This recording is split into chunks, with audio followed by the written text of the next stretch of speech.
Bonjour et bienvenue à tous pour un nouveau numéro de Foot Sport Weekend. Nous sommes le samedi 14 mars 2020 et nous allons parler un petit peu de choses spéciales pendant ce numéro car en effet aucun match n'a été joué hier en raison de l'épidémie du coronavirus partout en Europe. On reviendra donc pour parler un petit peu football de la rencontre mardi du Paris Saint-Germain, de mercredi plutôt, oui, du Paris Saint-Germain qui jouait face au Borussia Dortmund. Les Parisiens ont gagné 2-0, le cap des 8e passé. Le Paris Saint-Germain peut-il enfin espérer gagner la Ligue des Champions? On posera la question à Padro, notre consultant. On fera aussi un débat donc sur le coronavirus avec l'Euro qui est menacé d'être repoussé d'1 an. Alors l'UEFA doit-elle prendre cette décision? On en parle aussi tous ensemble. Et puis le Blizzard avec toutes les autres news du jour concernant donc le coronavirus. On fera un grand bilan sur tous les championnats en Europe. C'est Foot Sport Web. Merci d'être avec nous.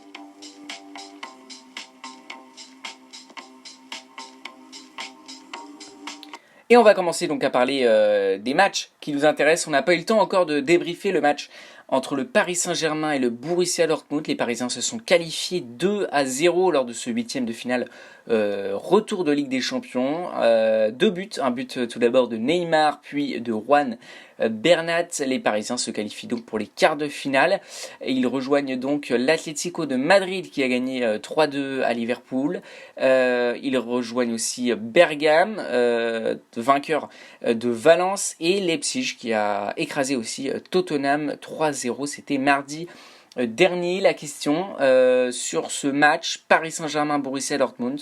Le cap des 8e enfin passé, le Paris Saint-Germain peut-il enfin espérer gagner la Ligue des Champions?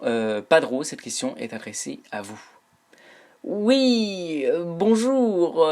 Oui, alors c'est vrai que ce match était un petit peu spécial. Il faut le rappeler. Ce match était à huis clos, mais ça n'a pas empêché les Parisiens de faire une très belle prestation et de dominer son adversaire. Oui, forcément le Paris Saint-Germain passe un tour et feront donc partie... si la compétition continue, je pense que oui, elle fera partie, cette équipe, des 8 équipes qui pourront gagner cette Ligue des Champions un petit peu spéciale. Si on regarde les 3 autres qualifiés qu'on connaît, l'Atlético de Madrid, il faudra se méfier d'eux, Bergame qui est une surprise et donc qui n'a pas d'expérience forcément au niveau. Et pareil pour les Leipzig qui jouent très bien. On l'a vu face au Tottenham de José Mourinho. Mais c'est pareil, Leipzig n'a pas forcément d'expérience. Donc quand on voit toutes ces équipes, on se dit que Paris, avec Neymar, avec Mbappé, avec Marquinhos, Thiago Silva, qui sont des habitués de ces rencontres chaudes, où j'ajouterais encore Keylor Navas, qui a gagné 3 fois cette compétition avec le Real de Madrid. Donc voilà, Paris, oui, fait partie maintenant des favoris pour gagner ce titre, même si à ces 4 équipes, 4 autres équipes se rajouteront. Ça sera du lourd, ça peut être le Bayern, ça peut être le Real de Madrid, le FC Barcelone ou encore la Juventus Turin, bon, on sait pas, mais en tout cas, Paris fera forcément partie des favoris pour gagner cette Ligue des Champions. Donc moi je dis que oui, Paris peut vraiment espérer gagner parce qu'il y a une somme d'individualité assez incroyable. Merci Padro, donc voilà pour le Paris Saint-Germain qui a gagné donc mardi au grand bonheur des supporters parisiens contre le Borussia Dortmund 2-0. On va faire le Blizzard maintenant avec le coronavirus qui touche énormément le football européen. On va rappeler le bilan donc de cette épidémie dans les 5 grands championnats d'Europe avec tout d'abord la Liga suspendue les 2 prochaines journées. La Serie A, qui est elle aussi en suspension jusqu'à des dates ultérieures, on ne connaît pas encore vraiment de date. La Ligue 1 et la Ligue 2 sont également suspendues jusqu'au 15 avril pour l'instant. Et puis la Première Ligue et la Bundesliga qui ont annoncé il n'y a pas longtemps qu'ils seraient finalement aussi suspendus jusqu'à début avril. Donc voilà, tous les grands championnats d'Europe sont suspendus à cause de l'épidémie du Covid-19. Mais le virus touche aussi les équipes avec la Juventus Turin, l'Inter de Milan et le Real Madrid qui font maintenant partie des grandes équipes qui sont en quarantaine en raison de joueurs malades.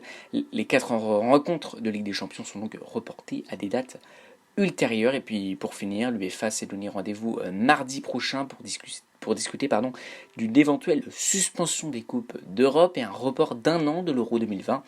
On vous tient bien sûr au courant. Ça me permet de passer au débat du jour proposé par France Football.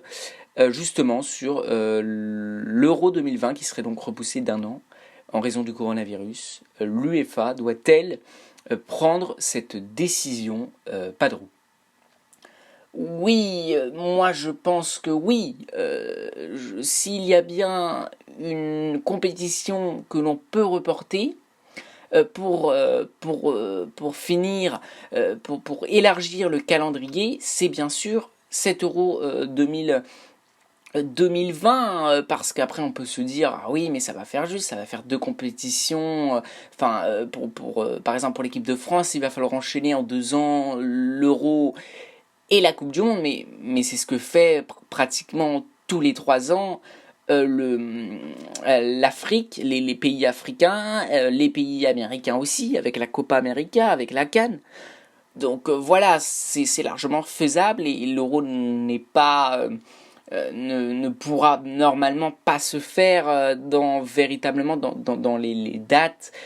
Voilà, donc qu'elle soit repoussée en août, pour moi ce n'est pas une solution vraiment viable. Mieux vaut la repousser d'1 an. Et donc comme ça on pourra finir sûrement les championnats et les Coupes d'Europe bien sûr avec la Ligue des Champions. Voilà, pour moi oui, l'UEFA doit repousser d'1 an l'Euro 2020. Pour moi c'est la compétition oui qu'il faut reporter, qui ne gênera normalement personne. Voilà, merci, c'était le mot de la fin donc sur cette émission un petit peu spéciale donc autour du coronavirus. On a parlé aussi un petit peu du Paris Saint-Germain. Merci à tous de nous avoir écoutés et on se retrouve très bientôt sur cette chaîne pour parler football. Bon week-end à tous sans football donc. C'est pas grave, restez bien chez vous et reposez-vous, c'est l'important. Merci.